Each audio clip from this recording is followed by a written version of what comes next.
It's Angus here from IC Markets. Thanks to everyone for attending tonight. Room's almost full. So like the last webinar we did on intraday trading and scalping, it's a pretty popular topic of discussion, and that's why I've chosen to do it again for everyone. Probably more so than last time, I'm really going to open up the room to question time. What I'm sharing with you tonight is just my idea of what scalping and intraday trading is. It's going to be very different to what some people would perceive as short-term trading and scalping. So it's a really good opportunity for you to ask questions, and perhaps I can provide some clarification, on what I do and what I deem to be successful in the market.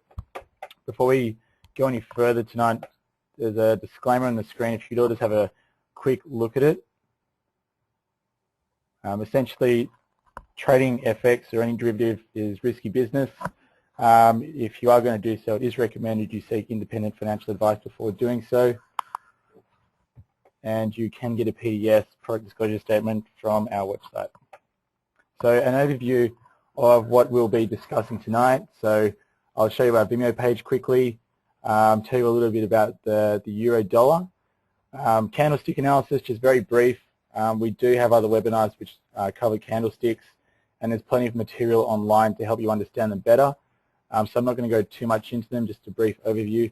Some price patterns, again, I'm just going to rush through that just because I think there's a lot of information that can explain them better than I can in 1 hour.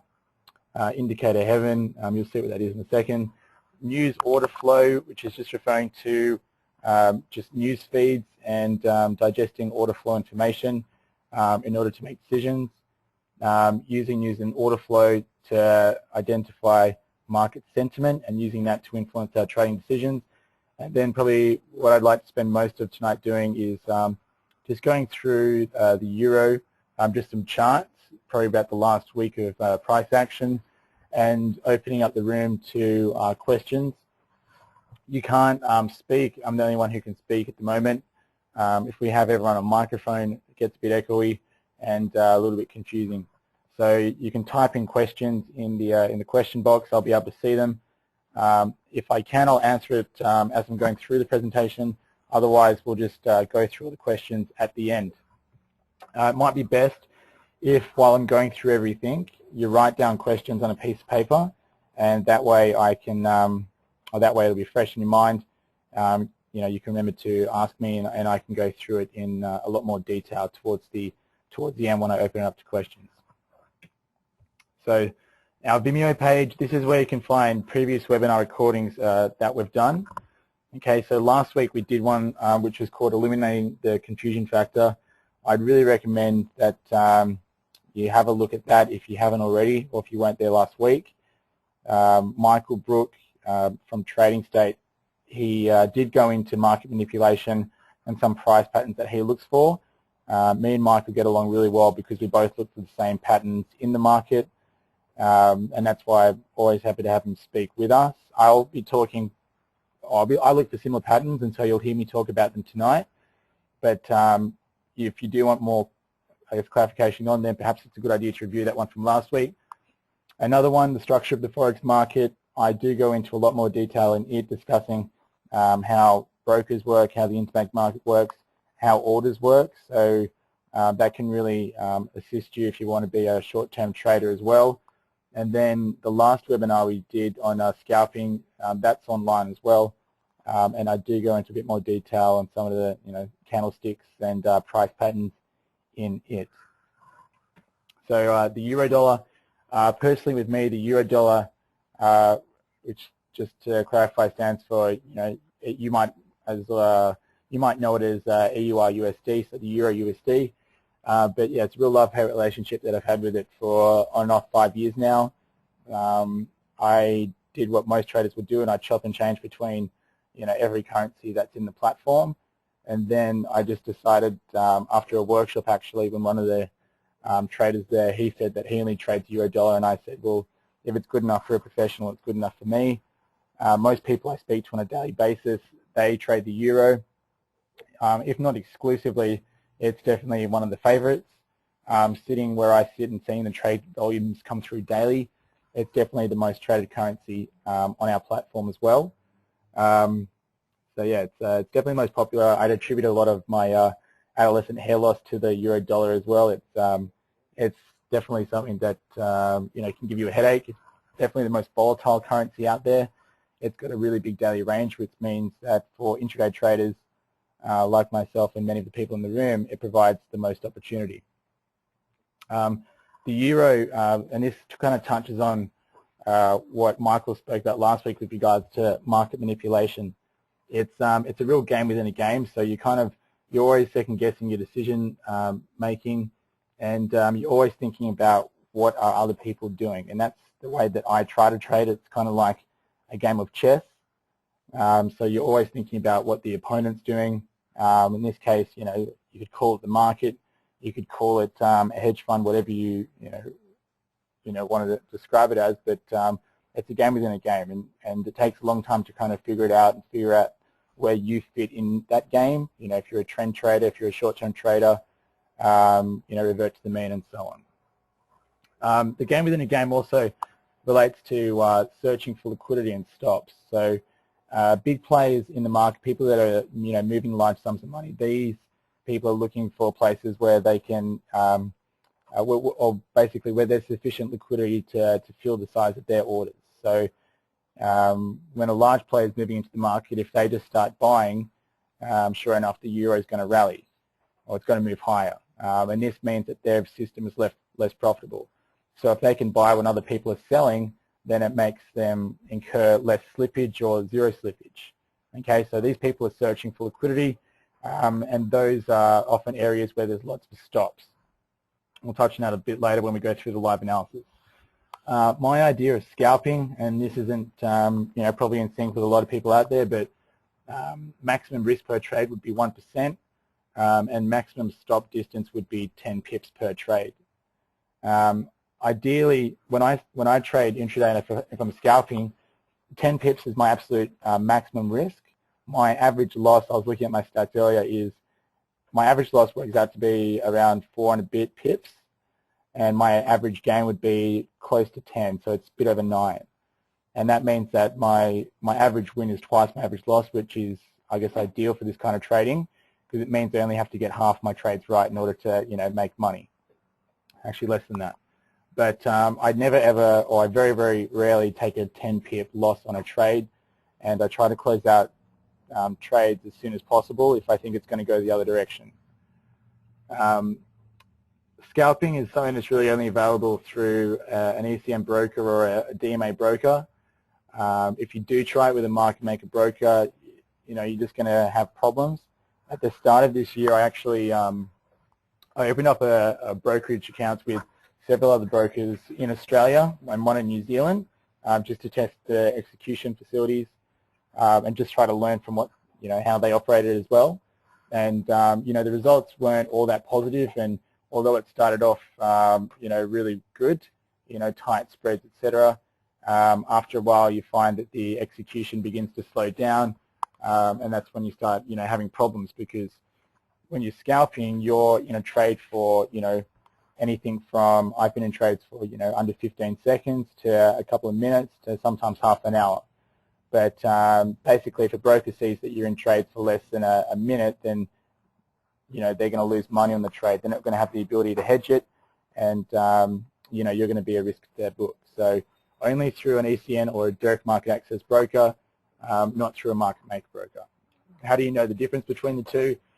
DMA or ECN brokers, generally we only charge commission. IC Markets, we're an ECN broker, we charge commission. If your broker is just giving you a spread to trade off, that's usually a pretty good indication. So candlestick analysis. Candlestick analysis, if you're scalping, it's probably going to be the best chart to use as opposed to a line or a bar chart. The reason for that, it's visually it's a lot easier in the eyes to see areas of exhaustion. We use a lot of pin bars. They're far easier to see on a candlestick chart than they are on a bar chart. So we're using candlesticks mainly. and all we're looking for is failure and conviction candles. So failure candles are anything that's a pin bar, and I'll show you examples of them later. Pin bars, in my opinion, is anything with an extended wick. Okay, basically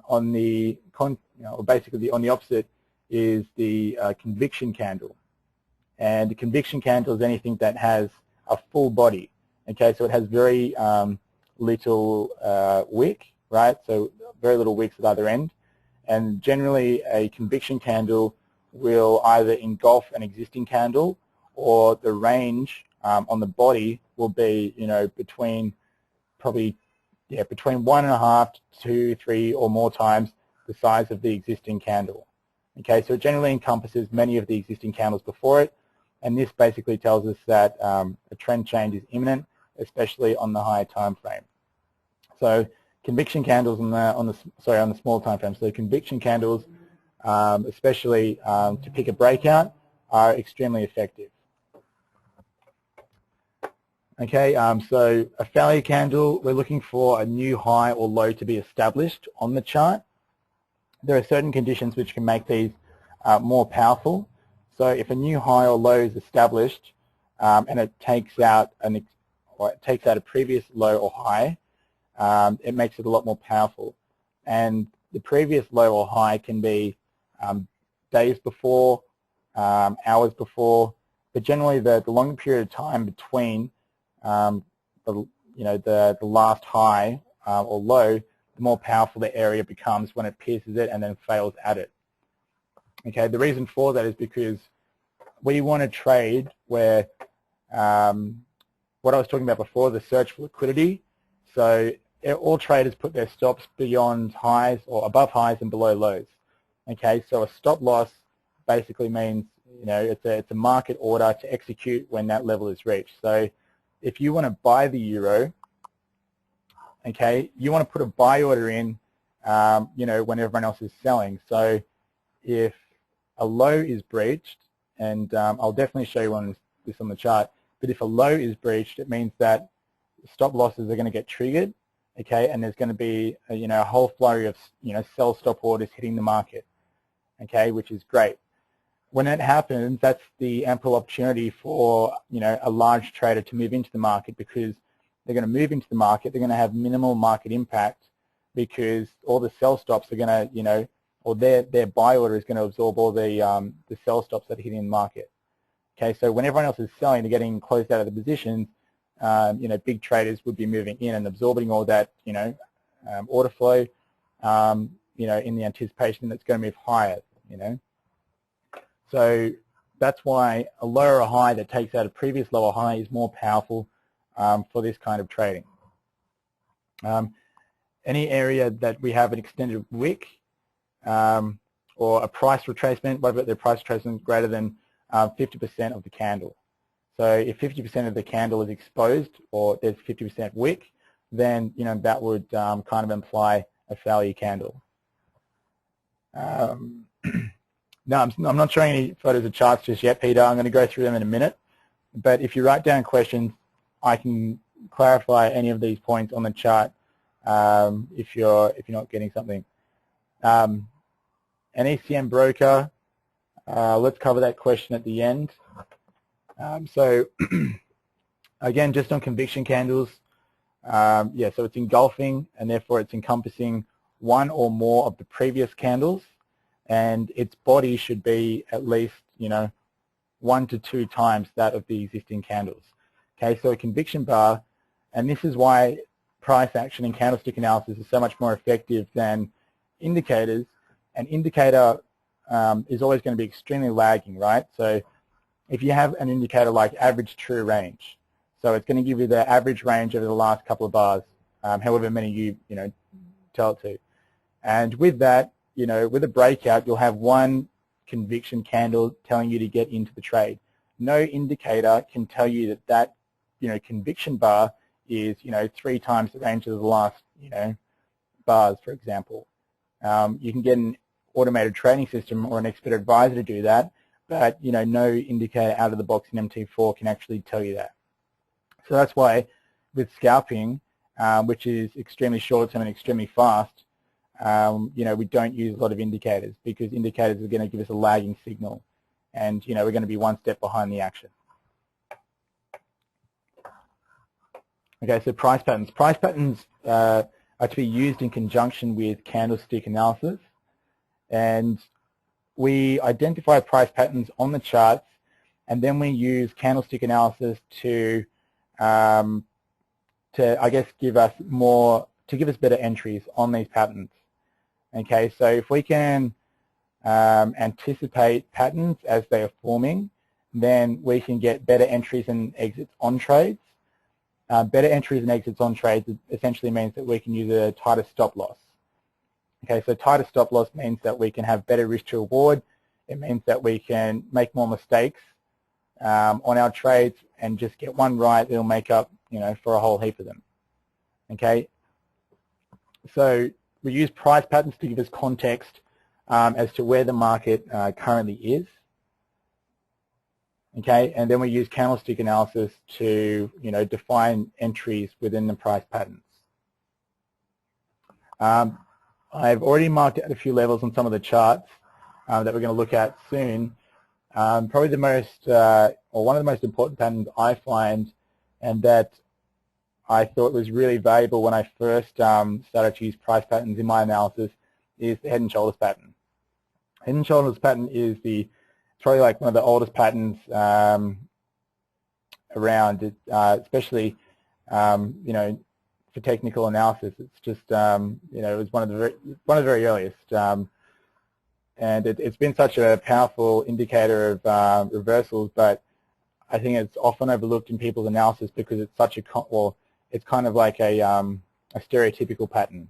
But on the smaller time frames, and I'm talking about the 1 minute time frame. On a 5 minute time frame, it might look like consolidation with a few, extended wicks. So on an hourly time frame, it might look the exact same. But when we zoom in on price action onto, a 1 minute chart, we can really see these ranges identified really clearly. And the head and shoulders pattern pops up probably on the euro just from the levels I've marked out over the last 3 days. It pops up as much as any other pattern. So I've given a lot of examples of that, and the head and shoulders pattern as well. It encourages you to start identifying ABC reversals, and I'll show you what that is in just a second. Other price patterns that are really good. So the head and shoulders is a reversal pattern that we trade. The triangle pattern is more for breakouts. So trading out of consolidation, looking for that conviction bar to enter on a breakout, which is probably my favorite trade. Trend lines, even on a 1 minute chart, these things are really valid. The bigger the time frame, the more valid it is, but probably the bigger the time frame, the more false breaks you'll have on it as well, which is probably probably my second favorite pattern. And consolidation patterns, and this is just basically trading in the range. Okay, so the basic head and shoulders pattern is the one you can see on my screen now. And you've got your left shoulder and you've got your head. You want to be identifying a head and shoulders pattern when it's on this leg down from the head to the neckline for the right shoulder. So can everyone see my mouse?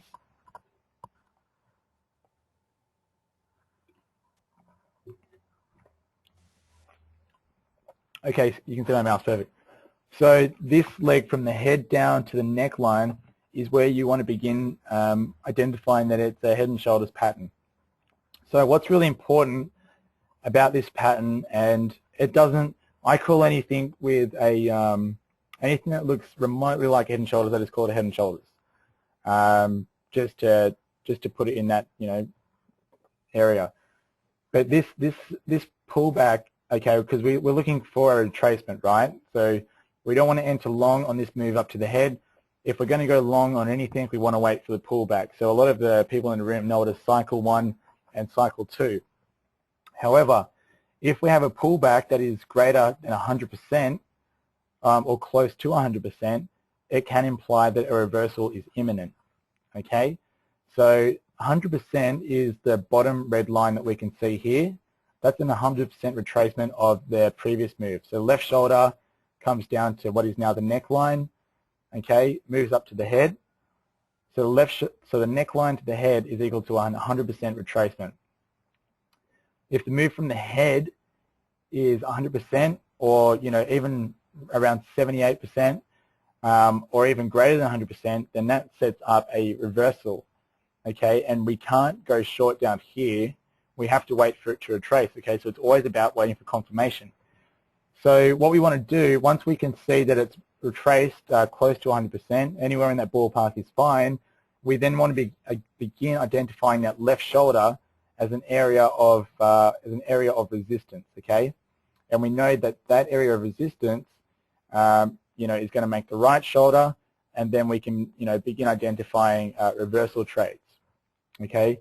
To define an entry, once it reaches this right shoulder, we can use a trend line break, okay? We can use a pin bar reversal, or we can look for a bearish conviction bar, towards the neckline for our entry on the trade.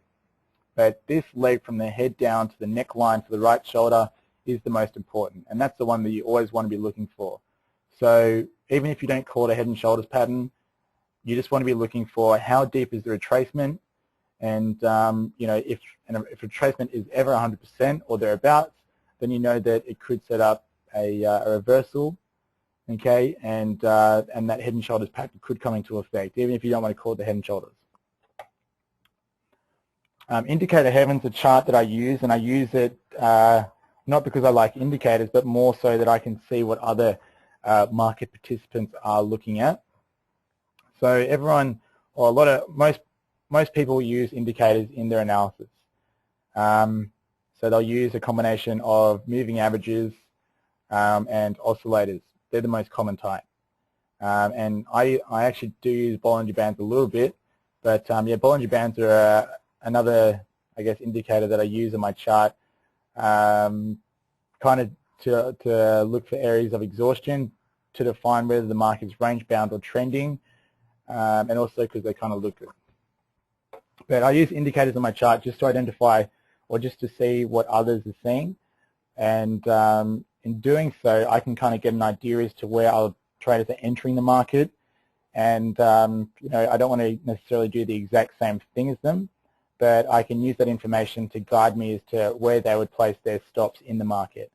If I can understand where others are placing their stops, that can give me a pretty good indication as to where price is going to head to, because price will generally take out the stops before proceeding in the original direction. So it's kind of contrary to popular opinion that enter on a moving average cross, etc., because we all know that when we think we're doing the right thing, next thing we know we get stopped out, and then the trade proceeds in the original direction. So I just want to enter in areas where I think there could be stops, or where price is likely to head, not because it's what the indicator is telling me to do, but generally because it's the exact opposite.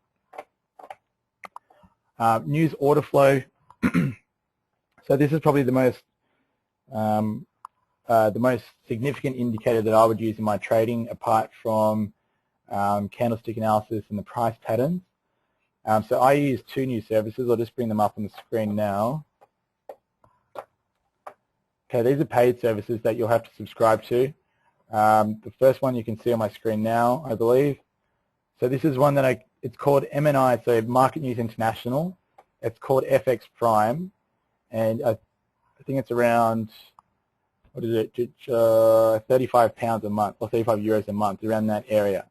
This is one of two new services that I look at, and this gives me commentary on the this gives me commentary on technical levels in the market.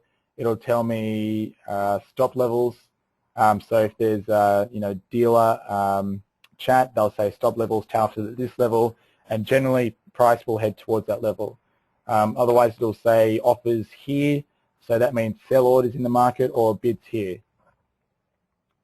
I'll try and find a few examples of the order flow information in a minute when we're looking at the charts. The other one that I would use is this one. This is called talking-forex.com, and this one is this one's great. You have a Squawk service, so someone comes over and they'll give an announcement. So anything from non-farm payrolls numbers to, again, they'll talk about, order levels, so stops here, bids and offers there. I was trading recently when they said, I think it was Merkel.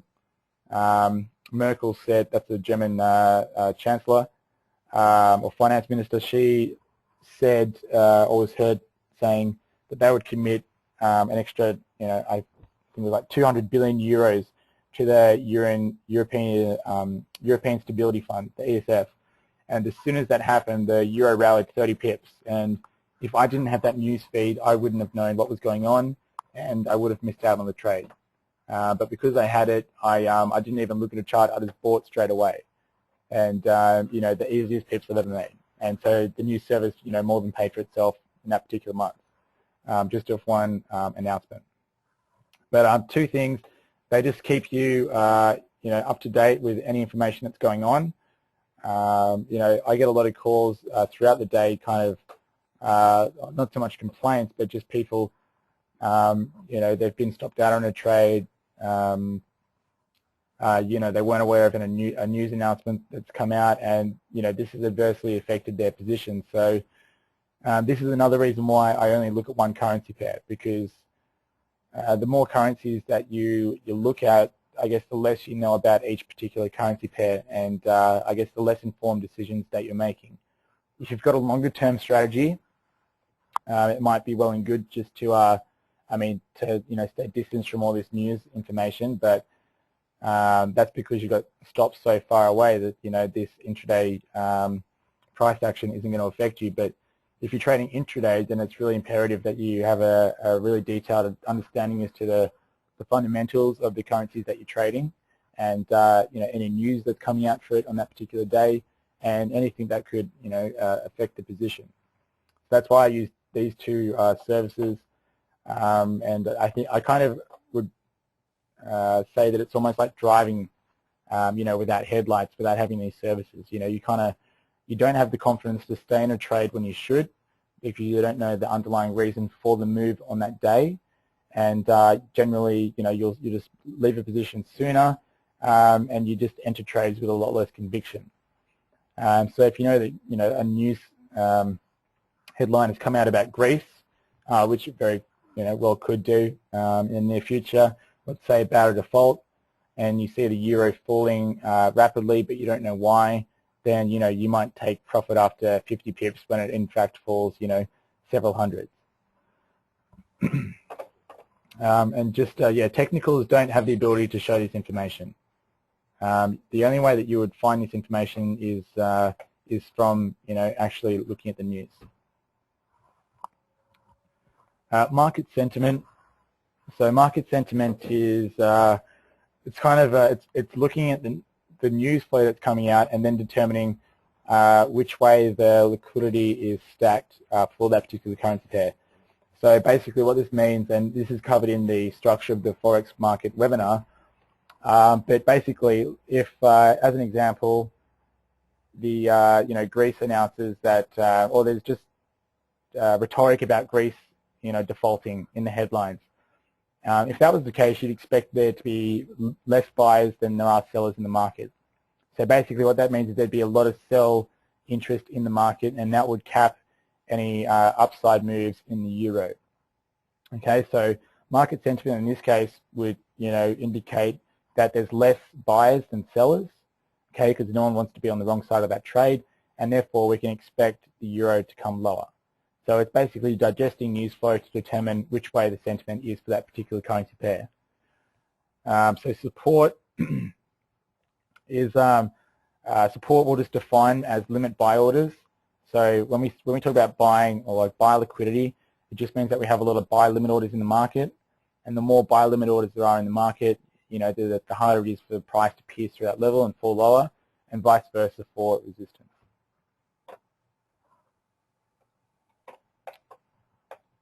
Okay, so that really concludes anything that I wanted to go through on PowerPoint. So I'll begin going through some charts with you now. So on this is the layout that I would employ for scalping. On the right-hand side of my screen, I would only have the M1 chart, so it's the 1 minute chart. Okay. On the left-hand side of the screen, that's where I have all of my other charts. So one eye is always on the 1 minute chart, and then on this chart, on the right left-hand side, I can look at any other trade opportunities. Okay.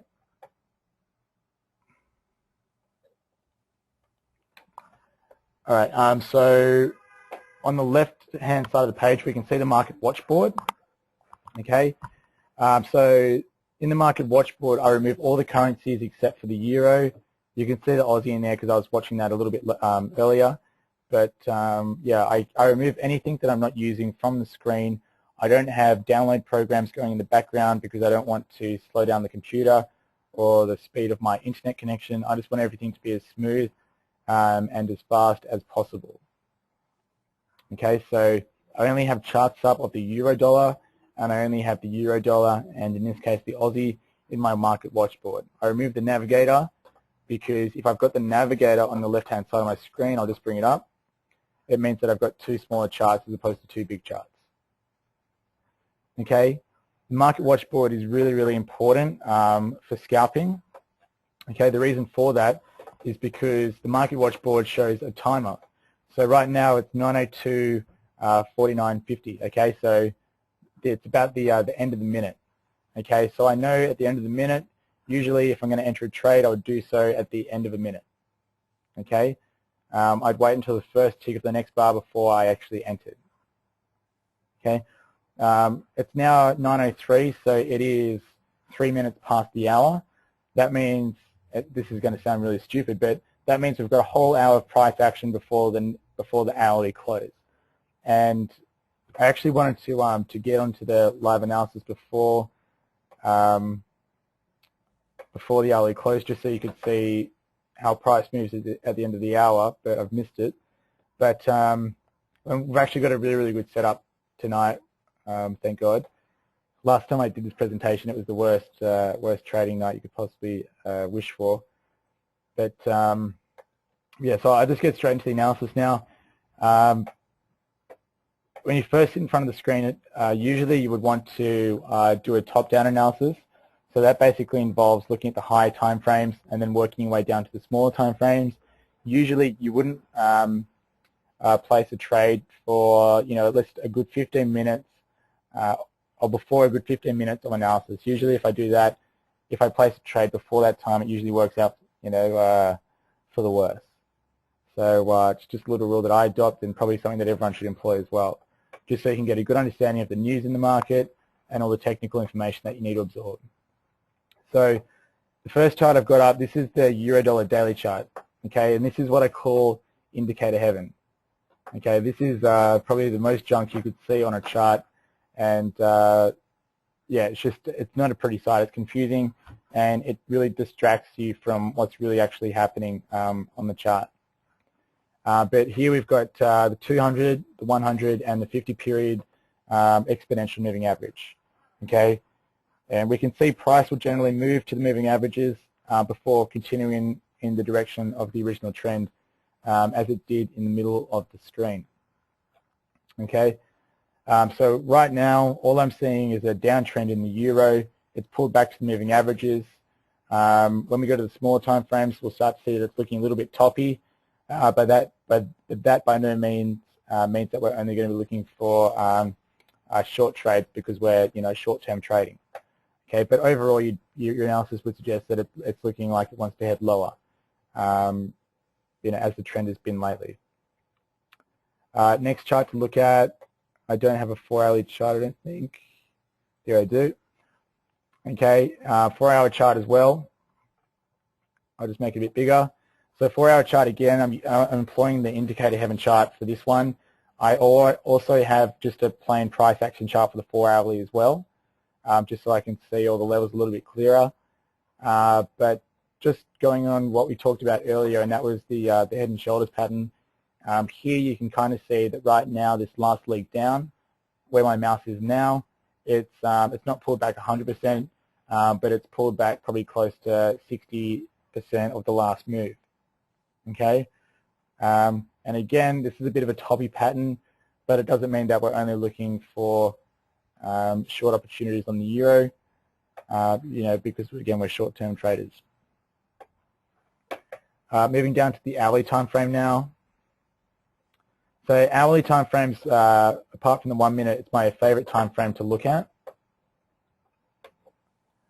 Okay, it just gives us a lot more definition as to the recent price action on the chart. So right now,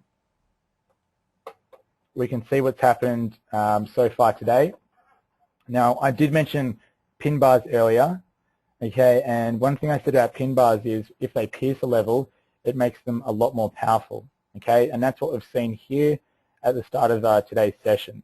I'm going to go to the plain chart so we can see this a little bit more clearly, but immediately we can see that we're pretty close to that 200 EMA. So, we could say that is going to be an area where we might expect to find stops, okay, and then above there we've got the 50 and the 100 as well.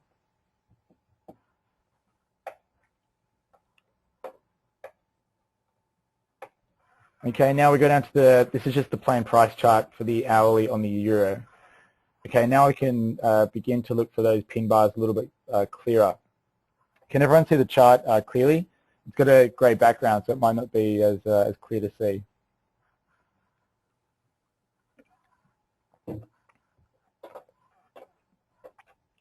Okay, perfect, it's fine.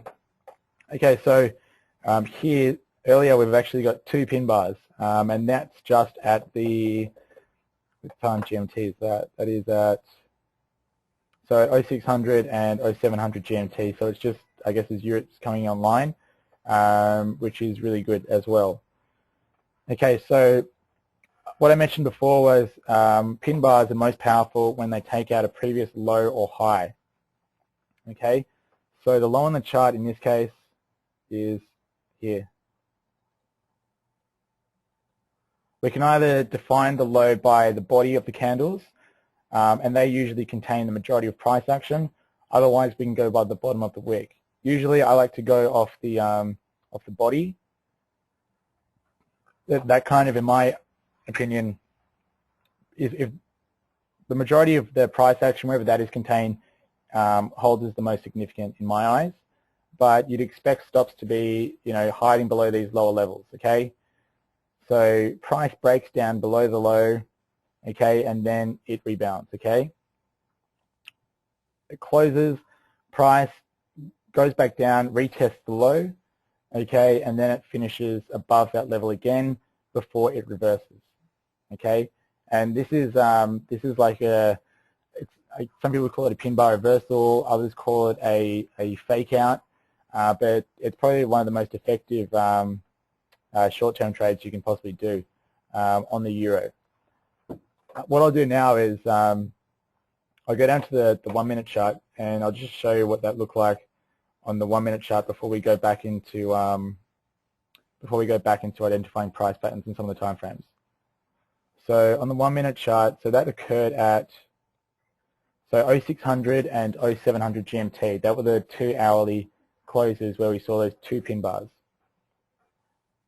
Okay, and over here is the previous low that we saw on the chart.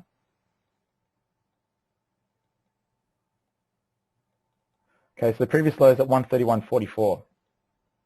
Okay, so 131.44, we can see price, okay, at the start of Europe, it rushes down through the level, okay, and as it rushes down through the level, you can see how far it moves in a 1 minute candle, okay, and this is kind of, why people would say it's manipulation. In a 1 minute candle, we have a high at 131.50 and a low at 131.37. So that's a 13-minute move in a 1 minute candle that we can say hasn't really been driven by anything significant. Okay, and that's just at the start of the year. So it's broken through the low, and it's what I was saying before is that when it pierces one of these levels, you usually have a great deal of stop losses and stop entry orders being executed. So they're sell stops.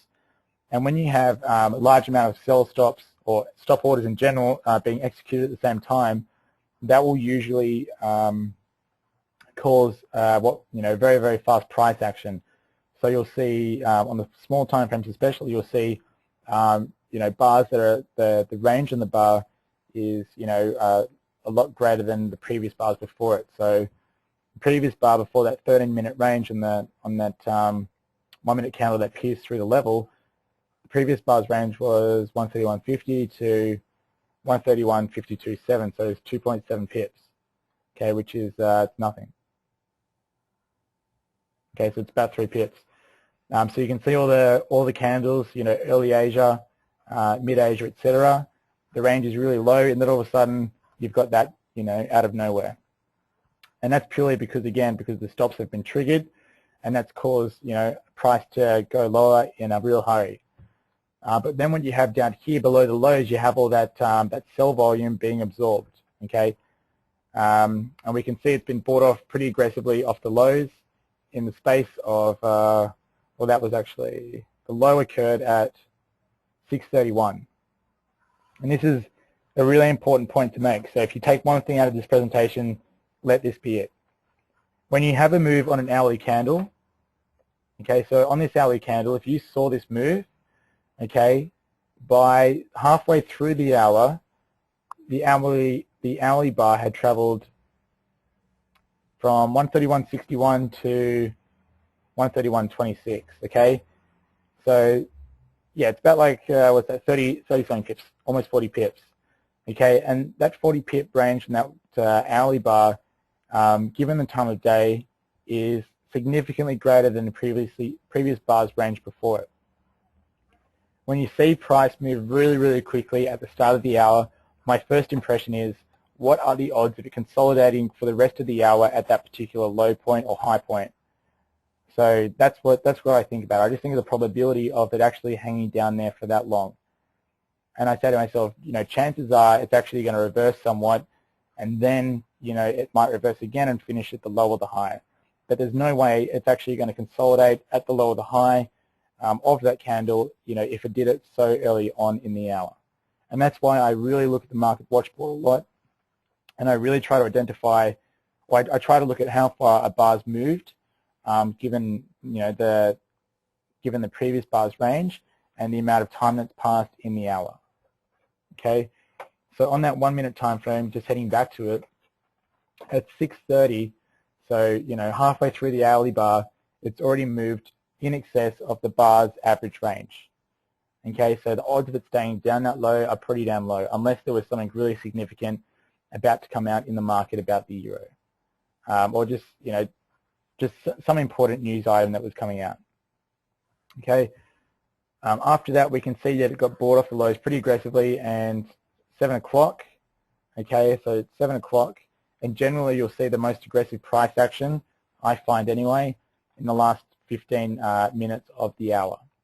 So when we finish this presentation tonight, just watch the last 15 minutes on the hourly bar on the euro, but also on the 1-minute time frame, so you can kind of see how much extra it moves. But just in the last 5-10 minutes, we can see that it retraced a lot of the move that it did earlier. Okay, it then finished the hour, so 0700 GMT, that's where the cursor is now. Okay, that represents the retracement high on that candle.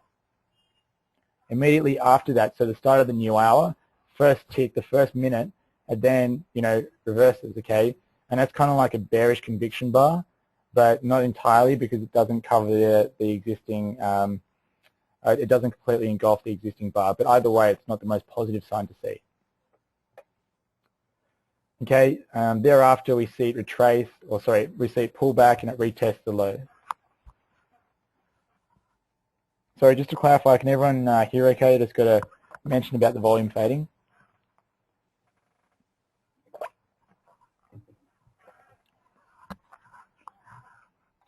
All good, okay. Okay, so then at the start of the next hour, we can see it retest the lows again. And this would be probably one of the easiest setups you'll ever get with this style of trade. So it retests the lows.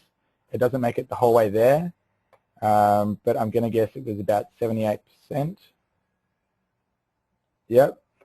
So it's about 78% of the existing move. Okay, and then it does a pin bar on the 1 minute. Now, pin bars are effective regardless of the time frame. I mainly look at pin bars in the hourly and the 1 minute, and so far they've served me pretty good in both time frames. But it retests the lows of the previous hour. The previous hour was a pin bar, so 2 pin bars in a row are going to be pretty powerful because it's going to show, you know, a real rejection from the lows. Okay, so then pin bar there, failure at that existing low point.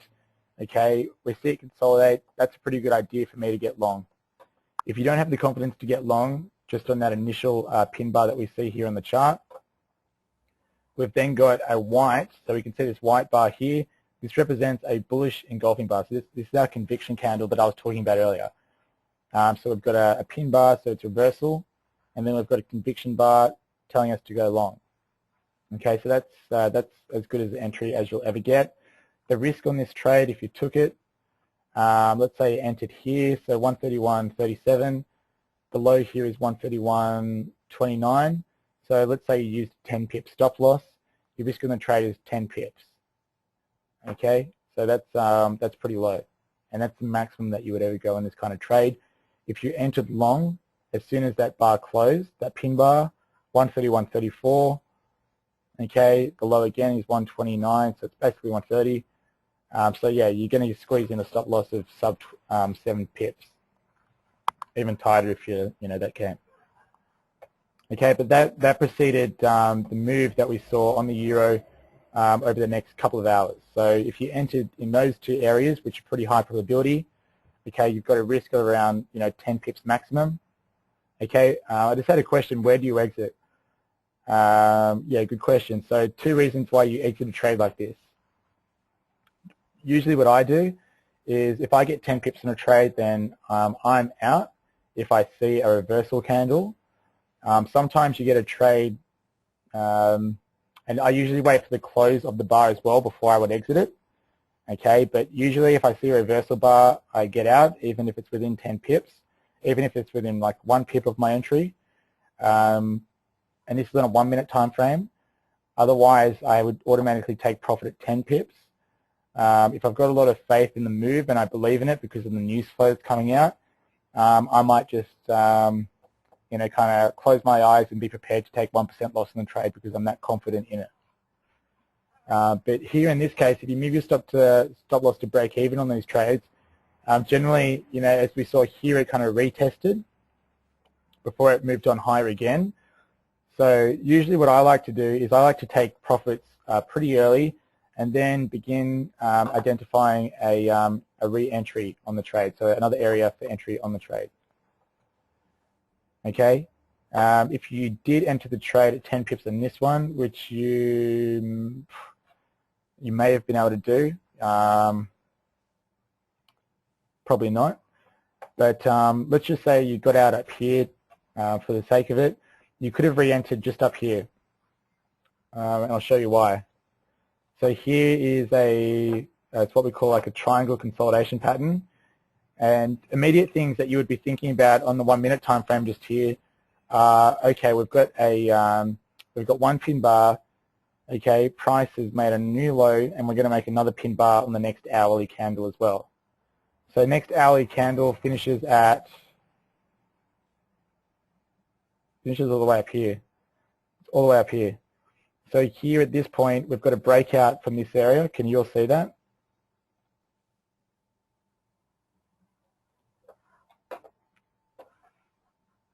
So we've got a breakout from this consolidation just here. Okay, and that's confirmed by 2 things. A, that support level that we identified on the chart earlier, that hourly low that we broke through to create the pin bar. Okay, so we've got a break above it. Okay, and we've got a bullish conviction bar just here. Okay, so we've got 2 areas, 2 means of analysis. We've got the pin bar, and we've got the bullish conviction bar telling us that we should be going long. Okay, and we're entering long on the close of that candle here. So that's where my mouse is right now. Okay, so we'd be entering long there if we got out of the early trade. Okay, but the idea with this is, with scalping, you only ever write for minutes at a time, unless you get one of these trades that we've identified just now, where it's a pin bar reversal on an hourly time frame, where it can be quite powerful. But usually in the intraday kind of chop, you generally want to take profits pretty quick because the market's constantly retesting areas, moving back into the range, taking out the stops, what we talked about before. Usually it's better, I find, to take profit off the table and not wait and see what's going to happen. Okay, so just following this intraday move again, it's broken up higher, so it's a breakout. Okay, in early Europe. I think a lot of you are in front of the screen, or maybe in front of the screen at this point, so you can trade these opportunities. Usually they actually occur a little bit later GMT, so anything from 700 onwards, that's when you'd expect to see it.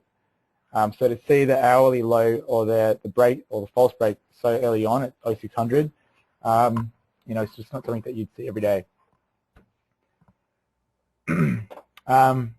Other entries intraday that we can see on this move higher.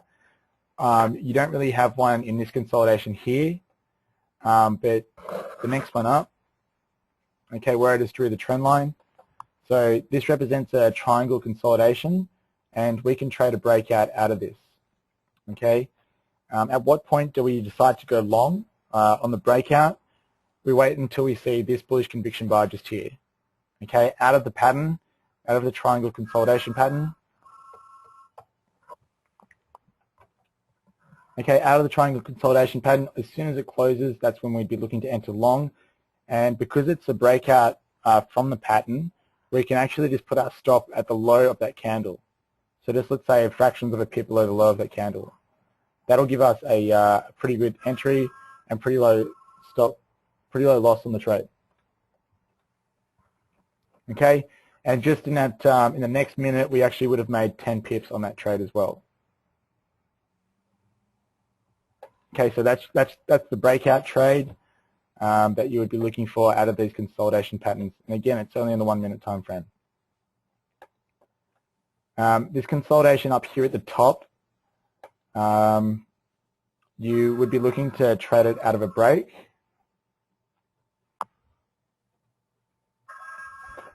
Okay, we've got a really good setup just here actually. Right now, we had this intraday trend line. Okay, intraday trend line goes from the low that we established earlier today. So that was at this is the low from 07 GMT. Okay, it was last touched in this consolidation up here that we couldn't have traded out of. Okay, and that gave us the trend line that we're now trading off. Okay, just by over the last 5-10 minutes, we actually saw it move down to the trend line. It false broke. Okay, so false breaks on trend lines. That's what I was discussing earlier. How we look at trend lines on the smaller time frames, or even the larger time frames, we might not be looking to trade breaks with them. Instead, we'd be looking to trade false breaks, because false breaks to trend lines would generally give us faster moves and a rebound in price action.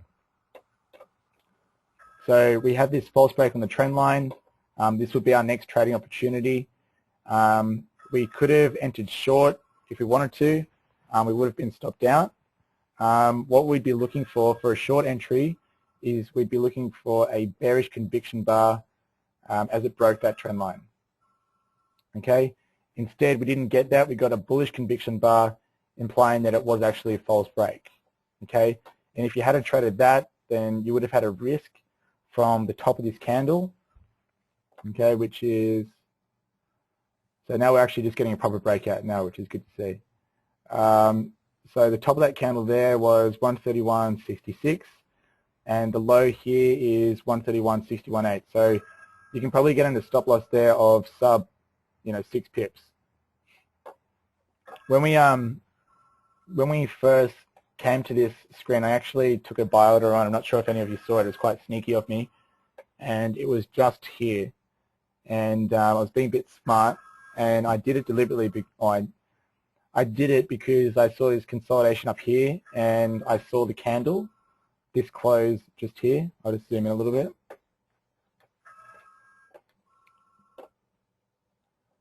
So what I did, as soon as I flipped to this screen, okay, I saw that we had the close here on the candle, just here. This is at 0901 GMT. As soon as I saw the close, I entered long, and then we saw it move higher, and then it traded lower. It actually went in excess of 10 pips away, which is breaking the rule. Okay, but I did that because I thought it was going to break out of the pattern. Okay, and I didn't put a stop loss on that trade in that case. Lucky for me, it traded back down to the trend line. It then false broke on the trend line. And what happens when you have a false break in a trend line is you have the market going short. When the market goes short and then it rebounds, you have a real whipsaw price action in the other direction. Okay, so now we've actually seen it break out of the high just here, which we established earlier, and I guess this is kind of a breakout now.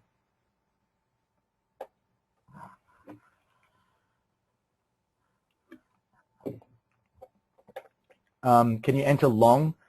Right now, since we had a breakout, can we enter,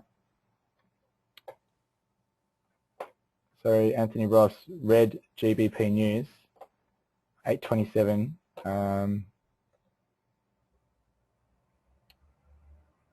So I don't think that's coming out for a while, is it?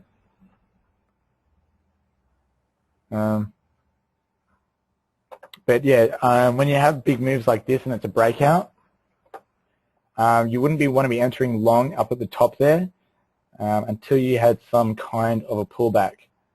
The real danger with what's happened just now is, and this is why I generally take money off the table pretty quick, is you don't want to be in a situation where you're actually entering long with the rest of the market and therefore entering when all the stops are going off, because then it's going to be like a false break. And this is what I was referring to before with the game within a game. You know, what side of the market are you on? And I guess, are you on the right side of the trade or not? So if you entered long on a break of this area, as I did before, and you're still holding onto the trade, right now you're really second guessing your decision because, you know, you kind of fear that you're actually, you've been sucked into the trade entering on a break of a high or a low, and therefore the market's going to reverse on you. And that's one of the reasons why I'm kind of inclined to actually take profit off the table sooner rather than later. I just wanted to go through the head and shoulders pattern on the 1 minute chart just so you can see how often it occurs. A head and shoulders pattern is the projected target on a head and shoulders pattern is measured by the head.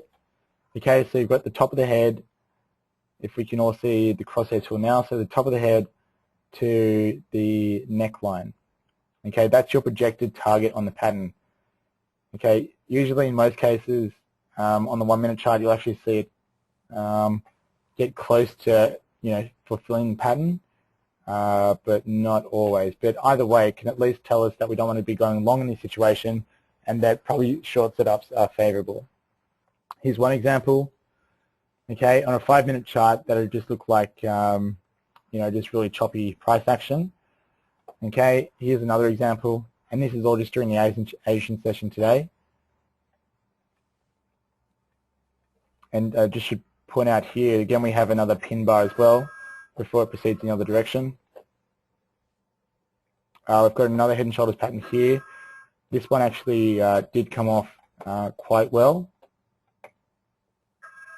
And this is all on 1 minute chart. Here we've got a triangle, breakout of a triangle.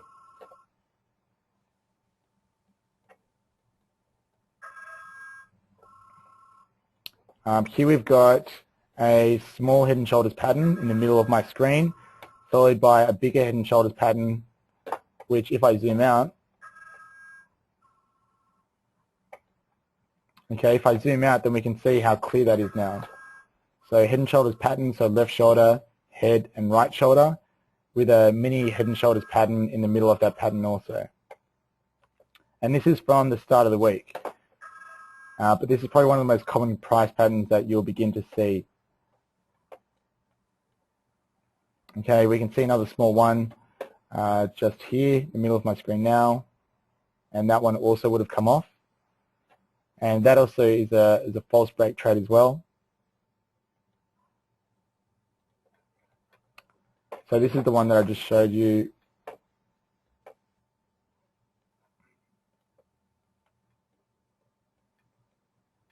So this is a head and shoulders pattern in the middle of the screen now. This is a 1 minute chart again.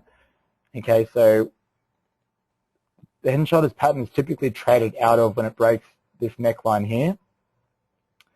So the market's gone short here, okay, and you actually would have been able to take full profit on this trade, okay, but you would enter short there, okay, but then we can see the price action for the rest of the day is just moving higher and higher and higher. Okay, we have another small mini head and shoulders pattern. Okay, in this head and shoulders pattern here, we actually have a false break lower before we have a breakout higher again. So we're always looking for with the intraday trading, we're always looking for false breaks because they generally give us the biggest, most powerful breakouts. Just going further back, I think that's as many as I've identified. But this is all on the 1 minute time frame, so we can see how clearly identified these price patterns are when we go to the smaller time frames. Okay, right now it is 9:32 GMT. Okay, we've had a break through the high here, which is what I was referring to earlier, and actually we just had UK data out. You were right.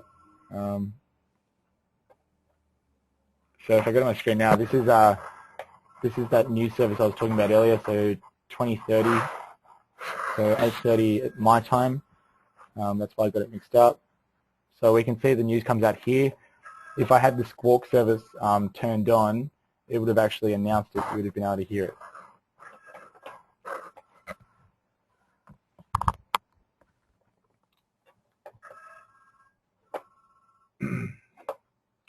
Okay, back to the chart. So what I was referring to earlier is we had a possible false break out of this pattern. That's where I entered long as soon as I went to the chart. We saw it test the trend line, okay, before it, we, I guess, called it a false break. It moved on higher. It only moved higher by about 15 pips, okay. It's when it breaks through the high and then it reverses back down through the high, that's when we can immediately begin thinking about reversals. Okay, when talking about the head and shoulders pattern, we're always talking about this area here, this leg from the top of the head down to the bottom of the neckline before it forms the right shoulder. So right now it's actually pulled down close to 100% of that move. Okay, and therefore I'm kind of really doubting the position now. In reality, I would have been closed out of the position earlier because it's broken back through. It's then come back down through the entry point, and there's been ample opportunity to exit the trade. But that's what, if you're going to sit in front of the screen and trade after this presentation, this immediate price pattern that we're in the middle of now is what I would be focusing on. Okay, right now it's playing with the trend line still.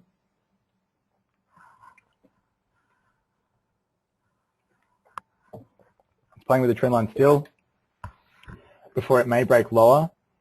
I wouldn't actually enter short here, even if I saw a real bearish conviction bar, because I'd wait for it to retrace and establish that right shoulder before I did so.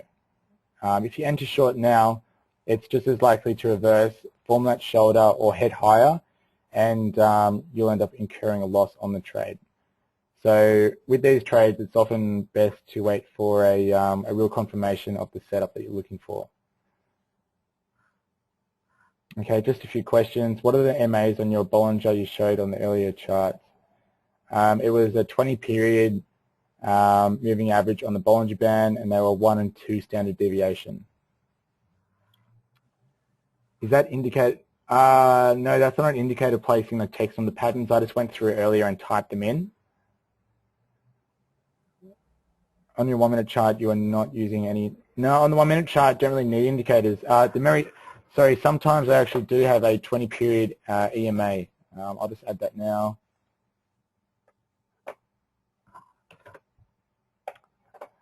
Yeah, I would sometimes use a 20 period EMA, and we can see that this time frame or this period EMA does provide, I guess, a pretty good, a pretty good mean reversion point for the euro. But I kind of sometimes feel it distracts from what's actually going on the chart, and therefore I don't really like to have it on there. Okay, other questions? I'm still not quite clear on the point at which we enter on head and shoulders pattern. Is it the second shoulder forms, or is it as? Okay, so you've got two options with a head and shoulders pattern. You can enter at the neckline, okay, which is the traditional way to enter a trade. But, so let's use this one as an example in the middle of the screen. So necklines, you could use this trend line here, or you could use that trend line there, or you could use this trend line here. But what you'll notice is that these often provide kind of delayed entries and exits on the patterns. It's good because you can wait for confirmation, but at the same time it's bad because on a small time frame it means that you're going to miss a lot of the move. So generally what I would like to do on a head and shoulders pattern, which is what I'll do right now, is I would wait for it to move up into this area here. So I'll just put a line on the chart. That's the absolute high point where the red line is now. Otherwise, I would say that I would wait for it to retrace to about this area here. So 131.71.3, so 131.72. Okay, that's where I'd be looking to enter. Okay, I'd probably wait for it to move all the way up here and then fail before I entered. And a failure could be a bearish conviction candle just out of the consolidation, but not necessarily out of the neckline. Okay, and then a stop loss could go above the high. But the closer you get your entry to the neckline here, okay, so at the top of the shoulder, it means the tighter your stop loss and the less risk you have on the trade.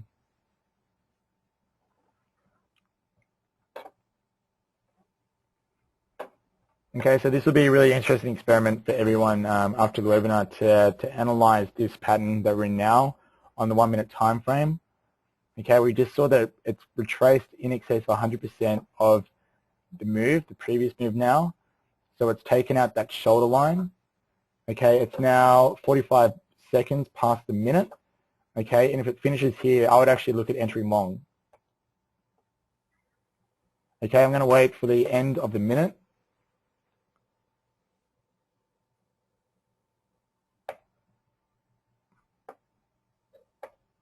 I would actually look at entering long there with a stop just below the low. My stop is at 131.57.3.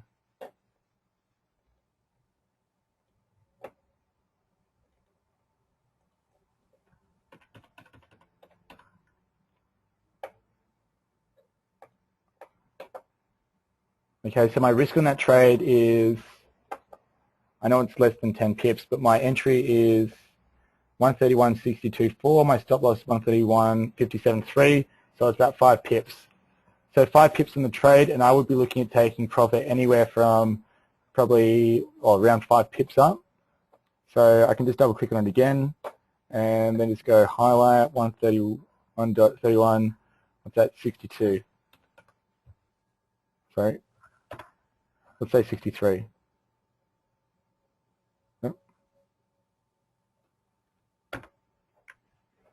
57.3, so one sec. So anywhere around here, 131.62.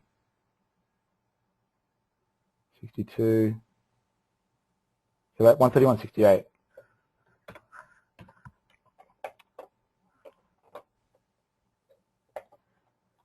Okay, and then we'll just wait and see what happens. My risk on this trade is, if it's 5 pips, my risk on the trade is actually not 1%. It's going to be 0.5%. Okay, the balance on this account is $482. It's a live test account that we use here at IC Markets to place live test trades. But in reality, I would, when I do scalping, it's with fixed lot size. So I always use the same lot size until my capital increases by a certain amount. And so I always use, for example, on a $10,000 account, you'd always use a standard lot on a $100,000 account, you'd always use 1,000,000 units. Okay, just as an example, on a $10,000 account with 10 pips stop loss, that means my risk is $100 on the trade. Okay, and that's all I would enter until my capital increased by, I got 1,000 pips profit. Okay, that's the way that I would do it. And again, that's probably in contrast to what a lot of people would preach. But that's just one of the ways that I would look to trade. So that's how I would manage it. Okay, we can see this trade now. It's just playing around a little bit.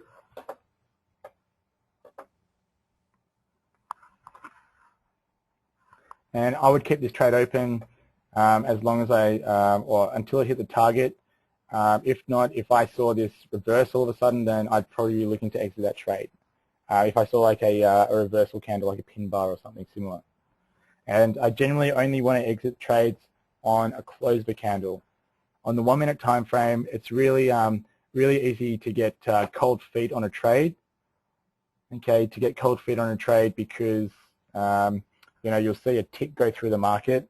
That'll be 2-3 pips in one go.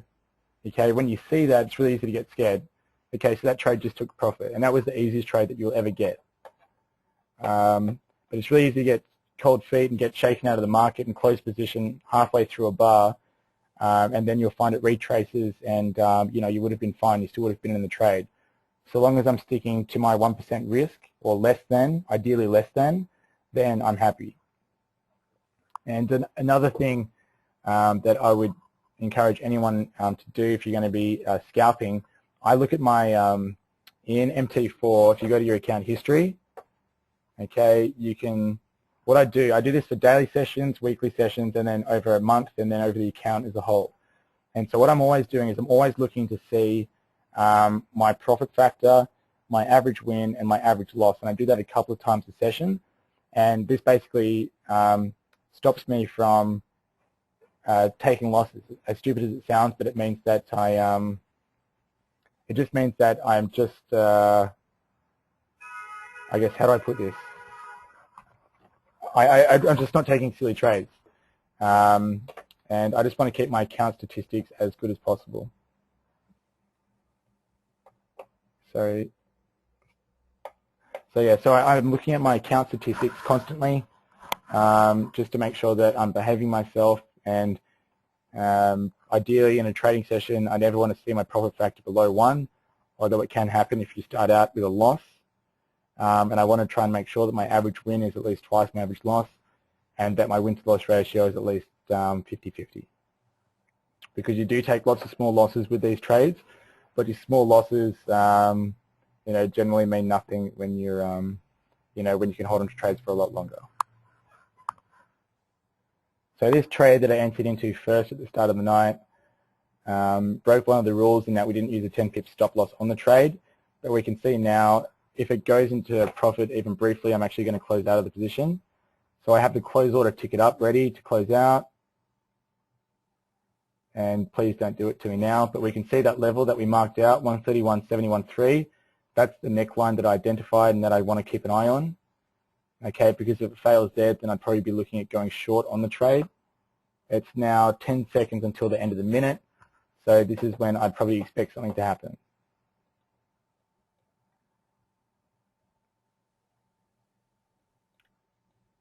Okay, it's finished at the high, which is really, it's a really good sign. I'm actually 1 pip down, so I'm briefly in profit. No, I'm not.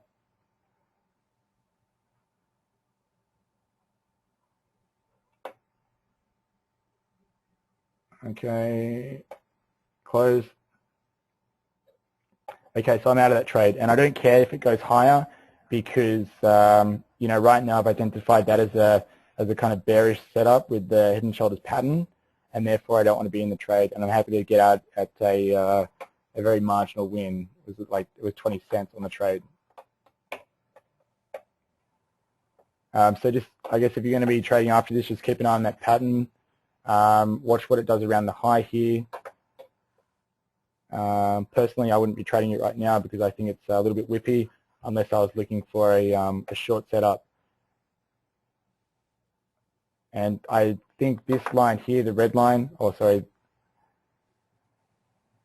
this level here on the chart, if you mark it out, 131.73.5, that would be your kind of line in the sand, and that would be the top of your right shoulder if you wanted to trade that pattern. And if you wanted to go short on this, on a trade out of the neckline, it's a pretty difficult one to do because of this leg here, but I'd actually be more inclined just to take a short if we saw a bearish conviction bar back down below here with a stop loss above here or a stop loss above higher.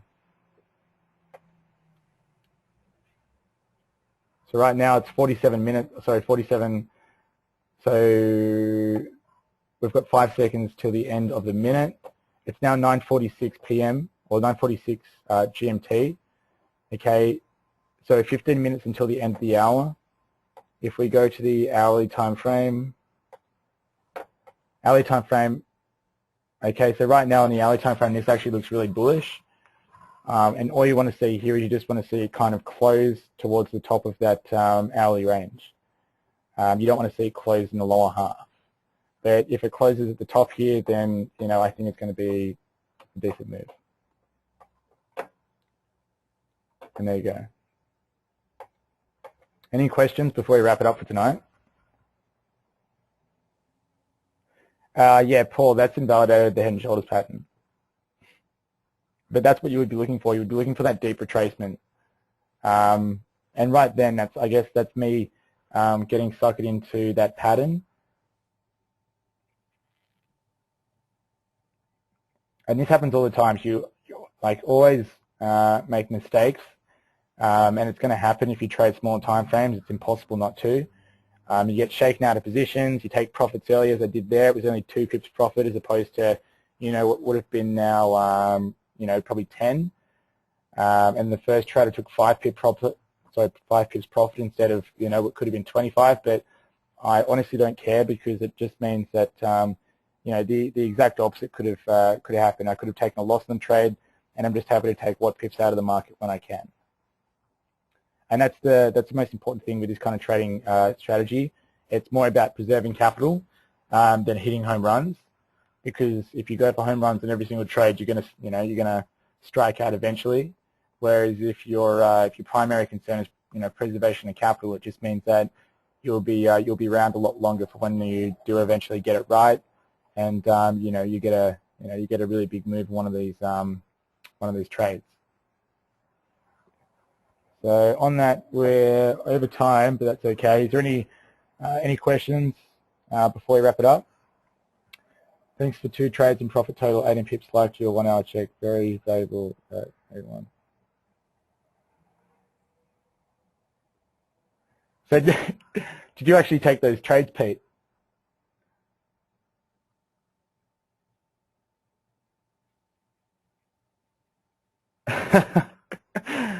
Well, if I was you, Pete, I'd actually probably hold on to that trade because if you look on the hourly time frame, it actually looks pretty decent. So we've got the false break below the lows, which is what we look for. We've got 2 pin bars there, and this is basically lining up for a perfect a long setup. Although you would want to be in the trade already, but yeah, that actually looks like a pretty good trade.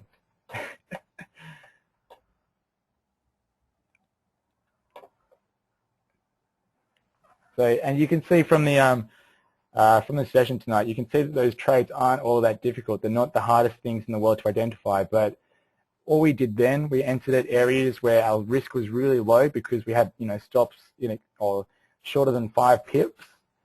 Okay, so we're keeping our risk low. We're keeping it below 1%. We followed the rules from the earlier part of the session where we're looking for value candles and conviction bars, and just doing that, you can identify really easy to see, trading setups. And it, if you employ just a few of these strategies or just means of analysis, regardless of the time frame, I'm pretty confident you can pull some pips out of the market. But you're seeing here, it's just it's really, really simple and clean trade setups. So right now, for example, Right now we've got it's now the new minute, so we've just had a pin bar at the top here, but you wouldn't want to actually go short on this setup right now. The reason for that, if you have pin bars, what I was talking about earlier, they're really only effective like that one where I took at the bottom of the neckline, and it was effective there because it occurred after it had broken through support and resistance. But when you have a big run up like this, 20 pips in a couple of minutes, and you see a pin bar, it's not nearly as effective. And usually it can just be price taking a breather before it continues in the original direction.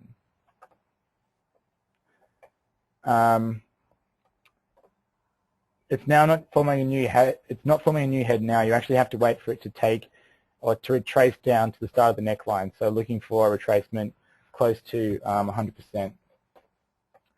So an ECN, so Electronic Communications Network Broker, is a broker who, or to put it simply, a broker, Electronic Communications Network stands for a mini exchange-like environment basically, and an ECN broker basically collects or aggregates bank feeds, and then they basically allow to trade with the banks.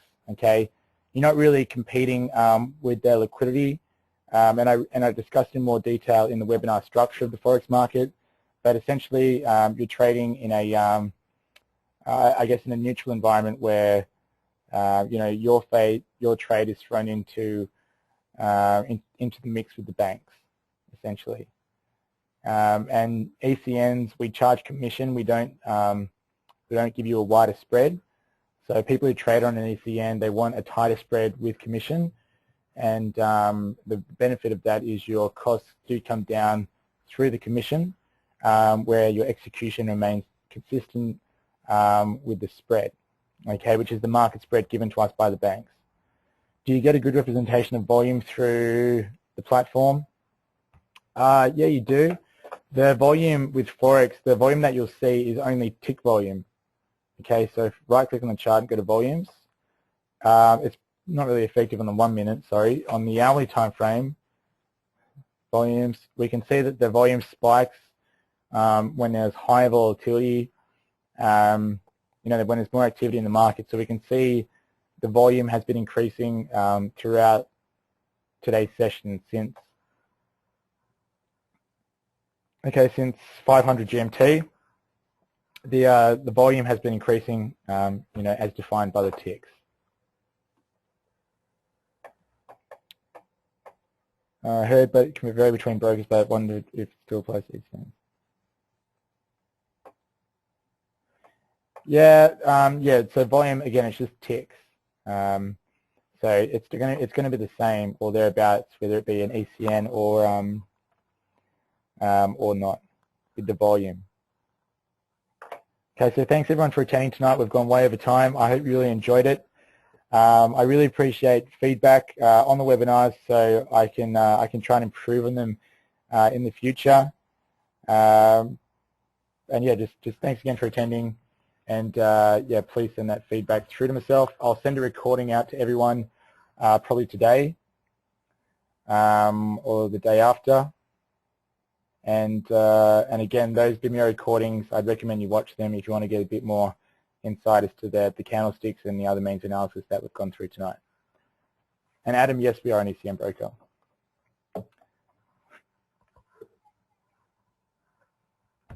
Thanks again.